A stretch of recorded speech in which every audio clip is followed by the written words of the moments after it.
Os destaques da semana entre os julgamentos do plenário do Supremo Tribunal Federal, você confere aqui na TV Justiça. É o Plenárias, está começando.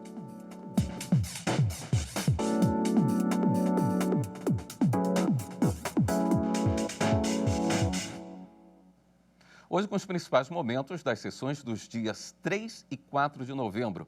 Aqui ao meu lado, a nossa consultora jurídica, Karina Zucolotto, de volta ao presencial. Seja muito bem-vinda. Obrigada, William. Já há algum tempo a gente fazendo esse programa só pelo modo virtual, né? Realmente eu me sinto assim como se eu estivesse chegando agora na TV Justiça.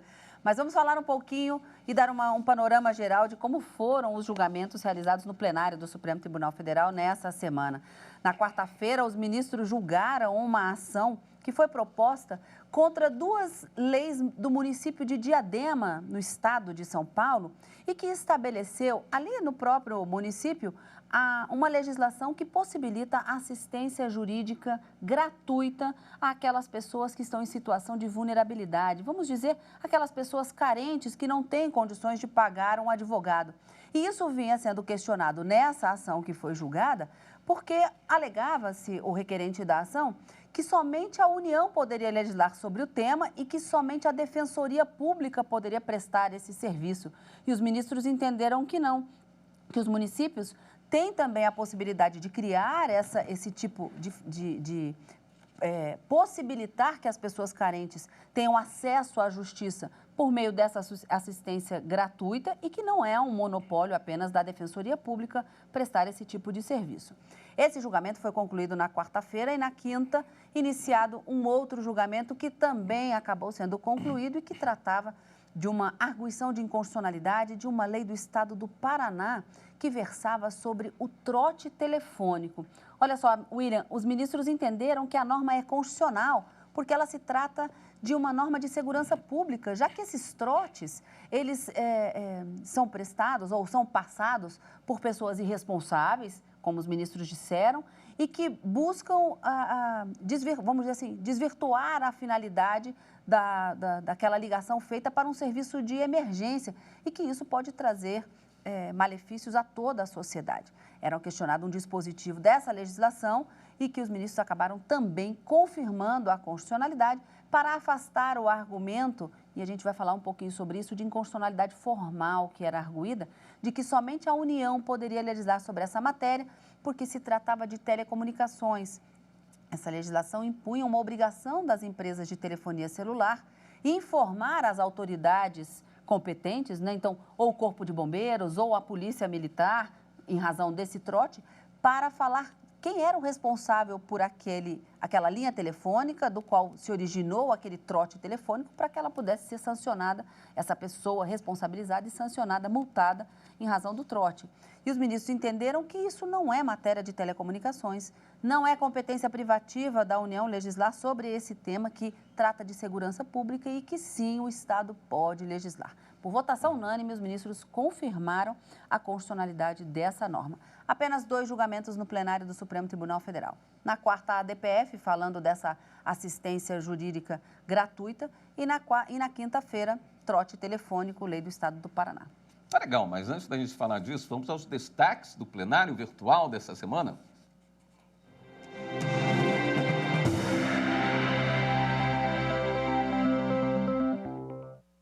Em julgamento no plenário virtual, os ministros do Supremo tomaram 2 decisões relativas à Defensoria Pública.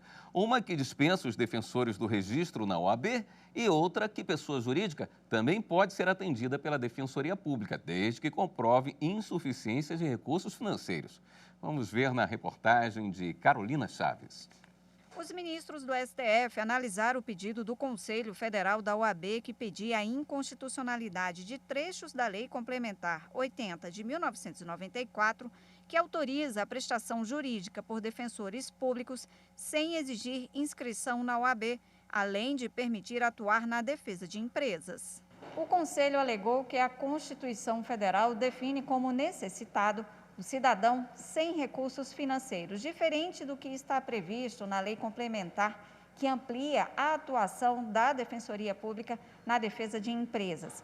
Além disso, argumentou que a permissão para o defensor público atuar sem registro na OAB é ilegal, porque dessa forma exercem atividades privativas de advocacia e, por isso, devem estar inscritos na ordem. No plenário virtual do STF, prevaleceu por maioria o voto do relator ministro Gilmar Mendes. Ele entendeu que a emenda constitucional 80 de 2014 determinou que a Defensoria Pública preste assistência jurídica gratuita e integral aos que comprovarem insuficiência de recursos e que a empresa também pode provar que não tem condições financeiras de arcar com despesas com advogado e que a atuação do defensor público está ligado à função institucional.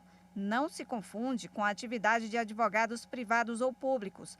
Uma das diferenças é que não podem receber honorários. Por essa razão, não precisam estar inscritos nos quadros da Ordem dos Advogados do Brasil.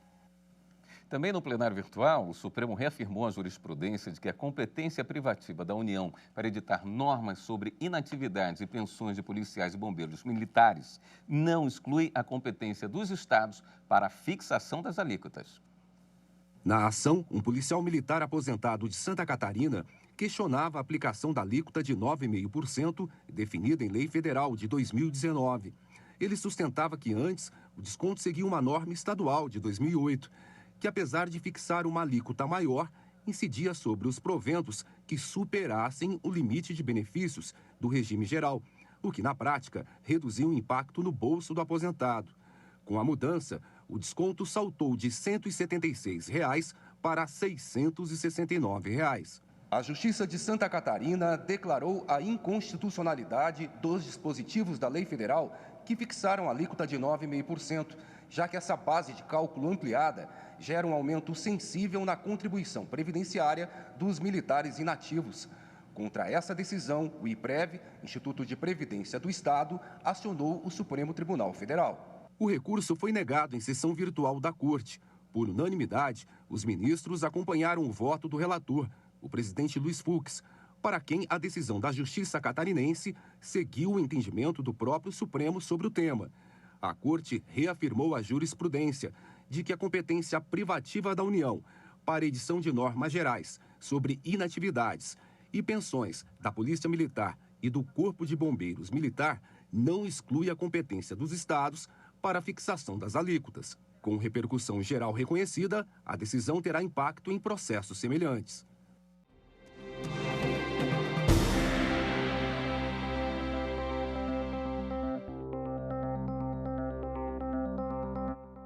A semana também foi marcada pela retomada do trabalho presencial na Suprema Corte, o retorno gradual de servidores e colaboradores e a volta das sessões presenciais seguiram todos os protocolos de segurança. Foi um longo período de plenário quase vazio e de contato apenas pelas telas dos computadores. Mas o cenário mudou. Os ministros do Supremo retomaram as cadeiras e o presidente Luiz Fux, que por tantas vezes esteve praticamente sozinho, saudou a volta dos colegas. Eu queria manifestar a minha satisfação de ver os colegas gozando de boa saúde e aqui presente, onde já podemos trocar nosso calor humano tão importante para a coesão da Corte. O ministro também destacou que essa retomada gradual vai contar com mudanças na rotina de quem vem ao STF. Para ter acesso ao prédio, agora é preciso apresentar o comprovante de vacinação físico ou online, por meio do aplicativo Conect SUS. Os não vacinados terão que apresentar um teste negativo para a Covid-19 feito nas últimas 72 horas. As demais regras que já vinham sendo adotadas continuam valendo: distanciamento, máscaras, muito álcool gel, aferição de temperatura na entrada e só uma pessoa por vez nos elevadores. O protocolo sanitário também tem que ser seguido pelos visitantes. A retomada só é possível por causa do avanço da vacinação, que já chega a 95% do público interno, e da queda da taxa de transmissão da Covid-19. Foram 2 meses de estudos da área técnica para que a retomada fosse feita de uma forma segura. Mas a situação pode mudar caso a circulação do coronavírus no Distrito Federal volte a aumentar. Todos os cuidados foram tomados, a resolução ela prevê inclusive uma variação, se houver, que Deus é grande, não haverá algum retrocesso, nós temos de acompanhar a ciência e por isso nós estabelecemos essas condicionantes. As sessões das turmas também voltarão a ser presenciais. Os advogados podem apresentar as sustentações presencialmente ou por videoconferência. Ainda continuam suspensos o acesso do público externo à biblioteca, ao museu e ao restaurante do tribunal, além da visita guiada. E a sessão plenária de quarta-feira tratou do atendimento jurídico de graça à população carente. Os ministros decidiram que o serviço pode ser oferecido por municípios sem exclusividade da Defensoria Pública. O julgamento foi de uma ação da Procuradoria-Geral da República contra leis de Diadema, São Paulo. O processo veio do plenário virtual, como houve um pedido de destaque em outubro de 2020 pelo ministro Dias Toffoli. O julgamento foi reiniciado. A ação proposta em 2013 pela Procuradoria-Geral da República sustenta que deve ser estabelecida a exclusividade da prestação da assistência jurídica da Defensoria Pública pela União, Estados e Distrito Federal. No caso específico, a PGR questiona leis de 1983 do município paulista de Diadema, que tratam da assistência judiciária à população carente. A prefeitura justifica que o serviço veio antes da instalação da Defensoria Pública na cidade e que, por isso, não há violação de competência, pois um complementa o outro. Mesmo existindo tal serviço municipal, a Defensoria foi instalada, inclusive com o apoio da administração pública municipal, interesse comum de todos. E segundo, pelo fato de que tanto a estrutura da Defensoria Pública quanto a eventualmente ofertada pelos municípios que assim o fizerem, são insuficientes para suprir a necessidade de atendimento de toda a população carente brasileira. Para este defensor público da União, o modelo criado por Diadema é inconstitucional, porque o cidadão perderia poder de demanda quando o alvo das ações é o próprio município. Se a pessoa entra no sistema de Defensoria Pública pela DPU, o caso dela é referenciado, ele é enviado à Defensoria Pública Estadual e vice-versa. Se ela entra pela Defensoria Pública Estadual, o caso chega até a DPU. Ou seja, todos cuidam da mesma pessoa, cada um no âmbito da própria atribuição.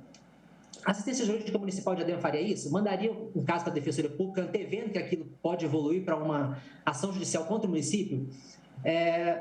Me parece que não. Por quê? Porque contaria os interesses do gestor. O vice-procurador-geral da República, ao se manifestar, disse que a existência de uma defensoria municipal é incompatível com a Constituição, mas ressaltou que a oferta de assistência jurídica não é exclusividade dos estados e da União.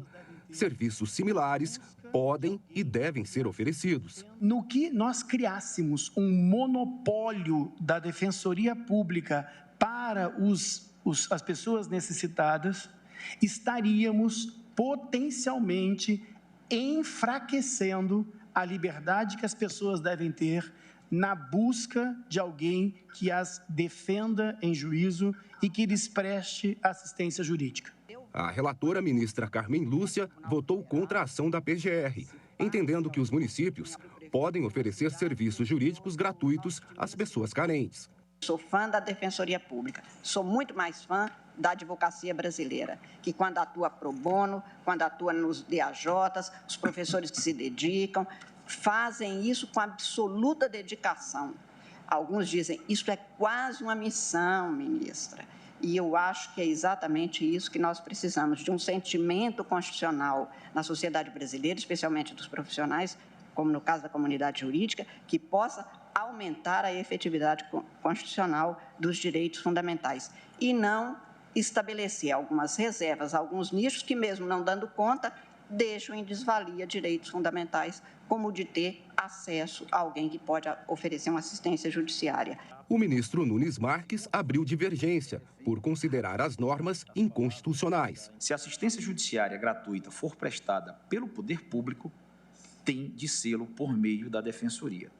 É o que decorre da própria estruturação orgânica concebida pela Constituição Federal. Mas a maioria dos ministros seguiu o voto da relatora, rejeitando a ação da PGR contra as leis do município de Diadema. Nós não podemos confundir uma obrigatoriedade que a Constituição dirigiu à União e aos estados na criação de defensorias públicas com uma privatividade do exercício do direito de defesa.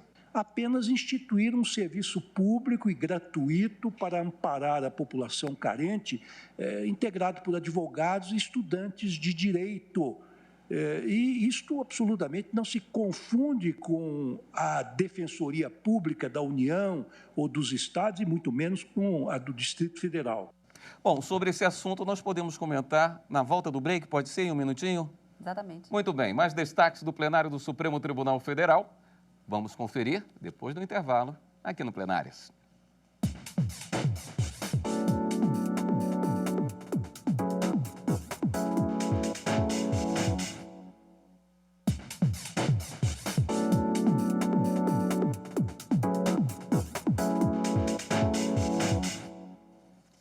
Estamos de volta com Plenárias. Karina, conforme prometido, vamos falar de assistência jurídica gratuita, um serviço tão importante para o país, né? Exatamente, William. Essa assistência jurídica gratuita, a gente deve entender como aquele advogado que é pago pelo Estado para a pessoa que não tem condições de arcar com as despesas de um processo. A pessoa precisa entrar na justiça, o que a gente chama de acesso à justiça ou acesso ao Poder Judiciário, que é um direito fundamental, está previsto lá no artigo 5º da Constituição, mas ela não tem advogado. E aí, o que a Constituição veio fazer? Ela estabeleceu, não de forma inédita, porque isso já vinha existindo ao longo das outras Constituições, mas garantiu expressamente que essa assistência jurídica integral e gratuita deve ser praticada pela Defensoria Pública e estabelece isso com esse requisito. E a Emenda Constitucional número 80, em 2014, veio determinar que os estados e a União pudessem estabelecer essas defensorias em todas as unidades em que houvessem os jurisdicionados no prazo de 8 anos, a se contar de 2015, justamente para poder levar a todas as pessoas carentes a possibilidade de ter essa assistência gratuita e esse acesso à justiça por essas pessoas em situação de vulnerabilidade econômica.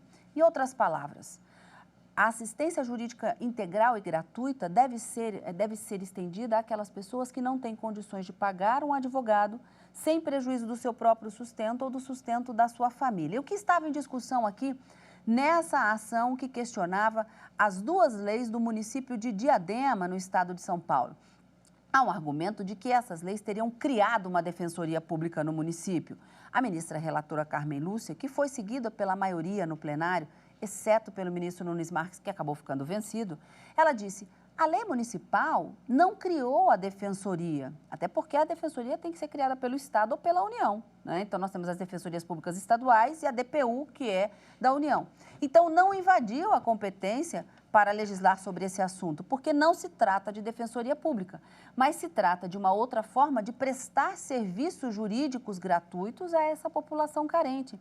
E vários ministros, ao longo dos seus votos, disseram que a oferta de defensores públicos feitas pelos estados ainda é insuficiente. Me lembro da ministra Carmen Lúcia dizendo que quantas vezes, se chegarmos a uma cidade em que há uma defensoria pública, haverá fila para atendimento. Então, sempre existem muito mais assistidos aguardando a prestação desse serviço do que defensores públicos disponíveis para a efetivação desse acesso à justiça.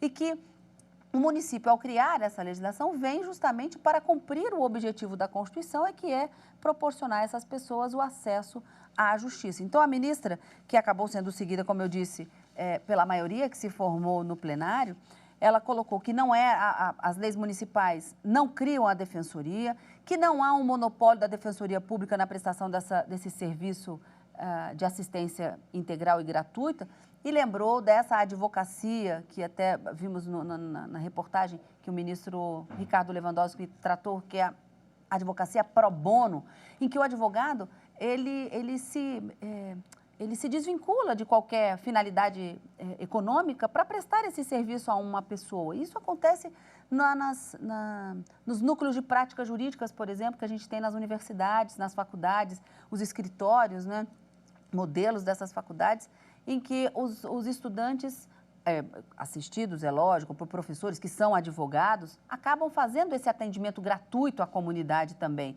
Tem o advogado dativo, que ele não é defensor, mas ele atua como se fosse um defensor público em razão de um atendimento feito a pedido do próprio juiz. Eu mesma, uma vez, numa situação que eu estava na Justiça Federal, aqui em Brasília, Eu estava passando em frente a uma vara e a servidora perguntou se eu não poderia participar de uma audiência, na verdade, da colheita do depoimento de uma testemunha em juízo, mas que ela estava sem advogado. E eu, graciosamente, participei daquela audiência, assinei como advogada, participei assim, testemunhando o testemunho dela para dar credibilidade àquele ato judicial de forma dativa. Então, eu fui nomeada naquele momento pelo juiz para participar daquele ato sem cobrar nada. Então, foi de forma gratuita mesmo. A gente diz que o advogado ele tem que exercer também um munus público. Então, não é só essa finalidade econômica que busca. E quando o município de Diadema cria essa lei e regulamenta essa prestação de serviços jurídicos gratuitos a essa população carente, não haveria qualquer tipo de inconstitucionalidade, não há um monopólio da Defensoria Pública. Então, só vem para garantir esse acesso à justiça a essas pessoas em situação de vulnerabilidade econômica. Esse foi o resultado do julgamento. Os ministros julgaram, portanto, improcedente essa ADPF que foi proposta pelo Procurador-Geral da República. Fechamos a quarta. A sessão de quinta-feira, o Supremo Tribunal Federal rejeitou a ação das operadoras de celulares contra a chamada Lei do Trote do Estado do Paraná. As empresas questionavam novas obrigações contratuais e punição às operadoras se não informassem os dados dos donos de linhas telefônicas envolvidos em trotes em serviços de emergência. Um transtorno para os serviços de emergência. Quem eu falo? Eu vi um gato atropelado, vem logo. Chamou DF, Arthur Gouveia, quem eu falo. Chamou DF. Cala a boca. Não se tratar de emergência, a ligação será encerrada. No Paraná, uma lei promulgada pela Assembleia Legislativa do Estado em 2012 trouxe punições específicas, entre elas multas para quem faz essa brincadeira de mau gosto, o trote. Para facilitar a identificação dos infratores, a lei determinou que os órgãos públicos que recebem essas chamadas devem passar o número da ligação para as operadoras de telefonia, que tem prazo de 30 dias para informar quem é o dono da linha telefônica. Se a operadora não respeitar esse prazo, também é multada. Esse é um dos pontos questionados pela Associação Nacional das Operadoras de Celular. A ACEL sustenta que as regras aumentaram obrigações contratuais e violam a Constituição Federal. Para as empresas, não cabe ao Estado legislar sobre a matéria, mas sim à União. A ação ainda é contra o envio de dados de consumidores. Afronta a Constituição na medida em que vulnera direitos constitucionais à privacidade, à intimidade, ao sigilo de dados, protegidos eles todos no âmbito do artigo 5º, incisos 10 e 12 da Constituição. O vice-procurador-geral da República sustentou que, apesar do serviço de telecomunicação estar atrelado à União, isso não exclui a adoção de normas estaduais relacionadas à proteção e segurança pública. Quem expressa-se pelo serviço telefônico com um trote aos bombeiros ou um trote à polícia tem a liberdade de expressar-se e responder por essa sua atitude, mas não tem constitucionalmente o direito ao anonimato na sua comunicação. O relator, ministro Gilmar Mendes, afirmou que a lei do Paraná é constitucional, pois a segurança pública é de competência de todos os entes públicos. Além disso, rejeitou o argumento de invasão à privacidade dos dados pessoais dos cidadãos, desde que respeitados alguns requisitos. Que ocorra a instauração formal de um processo administrativo para apuração de responsabilidade com a observância de todas as formalidades e garantias, que seja prolatada a decisão administrativa para fins de controle de legalidade e da finalidade da requisição, que indique as razões fáticas e jurídicas que sustentem a aplicação do dispositivo legal acima mencionado, a qual deverá ser comunicada às empresas de telefonia. Por unanimidade, os ministros decidiram que a norma é constitucional e votaram pela improcedência da ação. A lei está teleologicamente orientada a regular a proteção desses serviços e, evidentemente, nesta medida, não se está diante, com efeito, de hipótese de usurpação da competência da União para legislar sobre telecomunicações, recaindo a matéria sobre o rol de competência constitucionalmente atribuído ao Estado-membro. Um trote para as autoridades que cuidam de atendimento de emergência pode representar até um homicídio em potencial. Você retirar uma ambulância inutilmente ou você deslocar os bombeiros que fazem resgates em casos de desastre inutilmente, significa muitas vezes privar o socorro, privar o atendimento a uma situação que verdadeiramente necessite. Karina, nesse julgamento sobre o trote telefônico, argumentava-se inconstitucionalidade formal e material. Qual a diferença? Olha só, o que se trazia nessa ação era de que o Estado não poderia legislar sobre esse tema porque se tratava de telecomunicações e, de acordo com a Constituição Federal, lá no artigo 20, é competência privativa da União legislar sobre telecomunicações. O que a gente deve entender sobre isso? Quando a gente fala de competência privativa da União para legislar, o órgão legislativo da União é o Congresso Nacional.